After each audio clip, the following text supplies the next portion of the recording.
Saya Safira Wardoyo, dan untuk mengetahui seperti apa progres kilang di tanah air, saat ini sudah tersambung bersama saya Direktur Utama PT Kilang Pertamina Internasional, Joko Priyono.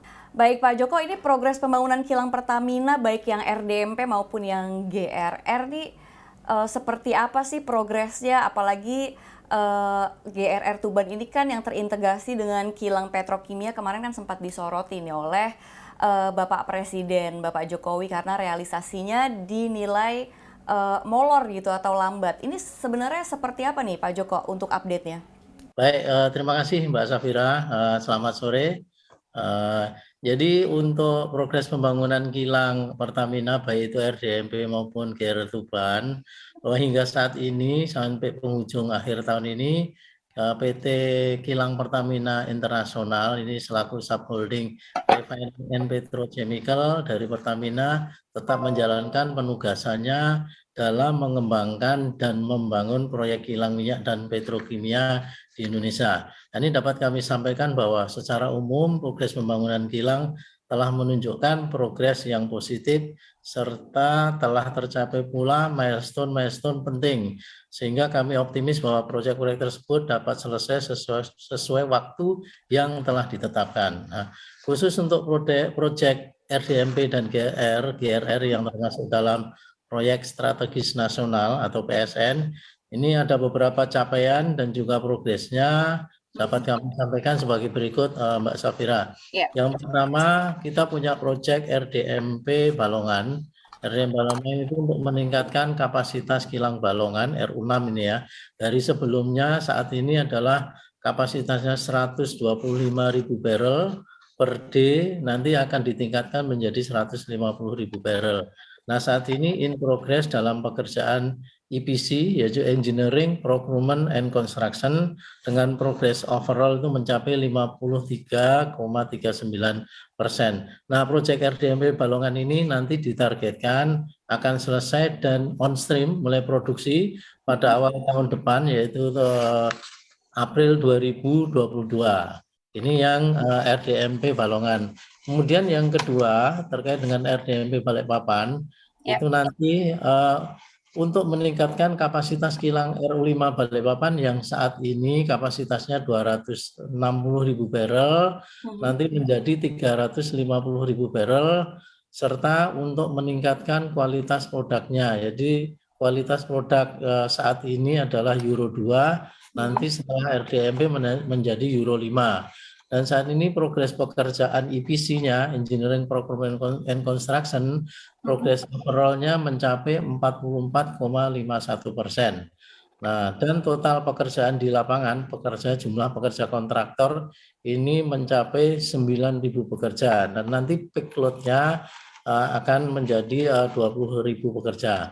Kemudian proyek RDMP Balikpapan ini juga ditargetkan akan selesai secara bertahap, yaitu akan didahului dengan on stream-nya unit revamping pada Oktober 2023. Jadi revamping ini meliputi existing unit, yaitu nanti primary processing, kemudian HPU dan juga secondary produksi solar, itu nanti akan selesai di tahun 2023, tepatnya di bulan Oktober.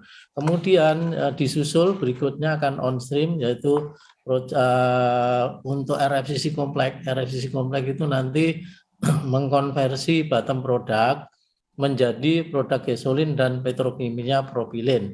Nah, ini akan on stream di tahun 2024, tepatnya di bulan Maret ya.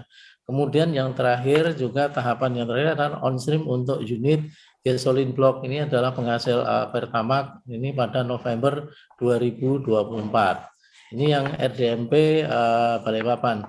Kemudian juga kita punya proyek nanti RDMP Cilacap, RDMP Pelaju, dan RDMP Dume juga akan dikembangkan untuk meningkatkan profitabilitas kilang dengan mengolah lebih banyak dan akan mengolah lebih banyak produk-produk yang high valuable product. Memang saat ini in progress tengah dilaksanakan untuk finalisasi dan penyelesaian pre-feasibility study ya. Untuk selanjutnya di tahun 2022 nanti kita akan lanjutkan dengan pekerjaan basic engineering design. Nah, Ini untuk RDMP Cilacap, Laju, dan Dumeh. Kemudian tadi ditanyakan terkait dengan GRR Tuban, yaitu proyek pembangunan betul-betul kilang baru yang fully integrated dengan petrochemical complex. Ini dengan kapasitas pengolahan mencapai 300.000 barrel. Nah, dalam membangun proyek GRR Tuban ini, kami juga bekerja sama dengan perusahaan internasional yaitu Rosneft dan membentuk JV joint venture yaitu PT Pertamina Rosneft Pengolahan dan Petrokimia. Nah, proyek GRR Tuban saat ini tengah berada dalam proses pekerjaan front end engineering design. Nah, pekerjaan basic engineering desainnya sudah selesai. Nah, sekarang lanjut untuk front end engineering design atau FEED dengan progres ahead 7% dari schedule yang direncanakan, yaitu progress FEED-nya aktual 57,5%, dari targetnya adalah 50,4%. Nah, nantinya proyek ini akan selesai di tahun 2026 mulai produksi dan akan menjadikan daerah Tuban sebagai sentral dari industri petrochemical. Baik. Mbak, yang dapat kami sampaikan. Baik, Pak Joko, ini dari sekian proyek gitu, ini sebenarnya apa sih kendala yang dihadapi gitu di tengah pandemi COVID-19 mungkin mempengaruhi proyek-proyek Anda? Ya, betul Mbak Safira. Jadi COVID-19 tentunya ini sangat berpengaruh ya, berpengaruh terhadap pembangunan kilang, terutama yang proyek-proyek yang dalam tahap EPC ya, Engineering, Procurement, and Construction ya. Beberapa pekerjaan yang terdampak terkait dengan hal tersebut, yaitu terutama satu adalah proses manufacturing-nya peralatan yang kita pesan ya, baik yang diproduksi dalam negeri maupun yang di luar negeri. Karena kita tahu beberapa negara juga terkena pandemi COVID dan juga mereka juga melakukan kebijakan lockdown, sehingga ini akan berpengaruh pada pekerjaan di manufacturing peralatan. Itu yang di luar negeri. Di Indonesia pun juga demikian, peralatan-peralatan yang diproduksi di dalam negeri, khususnya piping dan juga penyiapan plat-plat tangki, itu juga demikian karena juga kita juga sempat lockdown dan juga ini kan berpengaruh pada produktivitas ya. Kemudian itu yang di manufacturing. Kemudian yang di lapangan ini juga ada beberapa pembatasan mobilisasi pekerja baik dari tenaga lokal maupun tenaga kerja asing, sehingga penyerapan tenaga kerjanya juga tidak optimal. Baik Pak Joko, kalau untuk terkait update pendanaan untuk proyek-proyek kilang ini seperti apa nih? Terus terkait financial partner untuk proyek ini seperti apa Pak Joko? Bisa Anda jelaskan? Ya, gini Mbak Safira, berarti dalam menjalankan proyek-proyek kilang ini sumber pendanaan bisa diperoleh dari berbagai macam sumber ya. Hal ini sangat bergantung pada profil keuangan serta profil proyek yang akan kita jalankan, termasuk seberapa besar DER atau debt to equity ratio dari proyek tersebut. Nah, beberapa sumber pendanaan ini antara lain yang pertama adalah ekuitas. Ekuitas itu berasal dari Pertamina own equity atau sumber pendanaan dari penyertaan modal perusahaan. Jadi ini pendanaan sendiri atau bisa juga dari equity investor yang kemudian akan dibentuk joint venture company ya, sehingga risiko dan juga capek dibagi secara profesional.